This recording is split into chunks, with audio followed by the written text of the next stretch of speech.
Hello everybody, this is Heather Hartley with HEG Fitness. We're here to demonstrate how to properly use the foam roller. We've been having a lot of clients ask about soft tissue work and how to use their roller, so we put together a little video for you so that you can properly use it.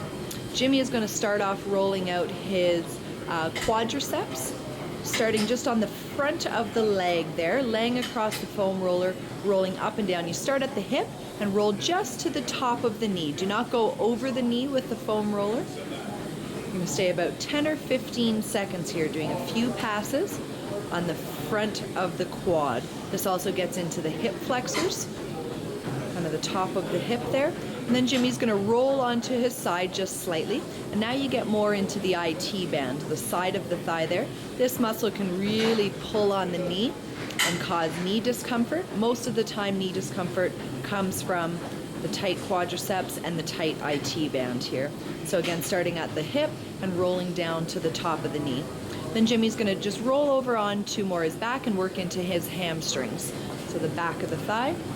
Trying to keep most of the weight on one leg and using the other leg in your arms to help roll yourself along the foam roller.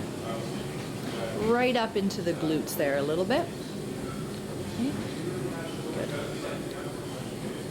And then Jimmy, roll back onto your side and get into the glute medius, so working the top of the hip into the meaty part of the glutes there. This tends to be a very sore area for most people.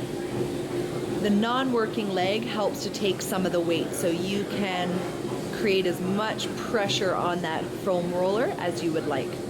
Good, and then into the adductor, which is the inner thigh. This one's a little funky. If you're doing it right, you're going to look like a monkey humping a football here. Good, working from the groin area to the top of the knee. 10 or 15 seconds here. Perfect. And then Jimmy is going to lay with his spine across the foam roller, starting up into the thoracic spine, which is the upper back, and just doing a slight crunch on the foam roller, really opening up the spine here. Just getting movement through that thoracic spine. We all tend to be very tight in through the spine. Just make sure you're not pulling on the head. Move a little bit lower down into the spine and doing the same thing. Good, and then you can actually roll out your erectors, which are so that's your rhomboids. You're going to uncross your arms and just move right along the foam roller. They're working those long muscles that work right along the spine. Just nice and slowly. Again, using your legs to help take as much force as you need. This shouldn't be too painful, although it will be uncomfortable. Good, and now working into the rhomboids. Cross your arms across your chest. Give yourself a big hug there. And then again, rolling along the foam roller. By giving yourself the hug, you're going to open up the shoulder blades and be able to reach those rhomboids, which are the muscles in between the shoulder blades there. Good. Then into the lat.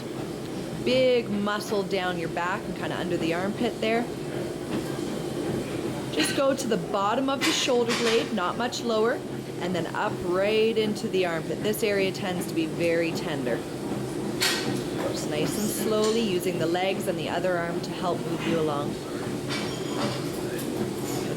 And then if you roll over more onto your stomach, you can get into the pec area. So into that big chest muscle there. Just a small movement down to just below the nipple line and then up into the armpit a little bit. Don't rip your nipple off. Don't rip your nipple off. Thank you, Jimmy. We're here to protect you guys. Good, and that concludes our short video on how to properly use a foam roller. This is Heather Jeffrey and Jimmy Hartley. And Jimmy Hartley. HEGFitnesstips.com. We'll see you soon.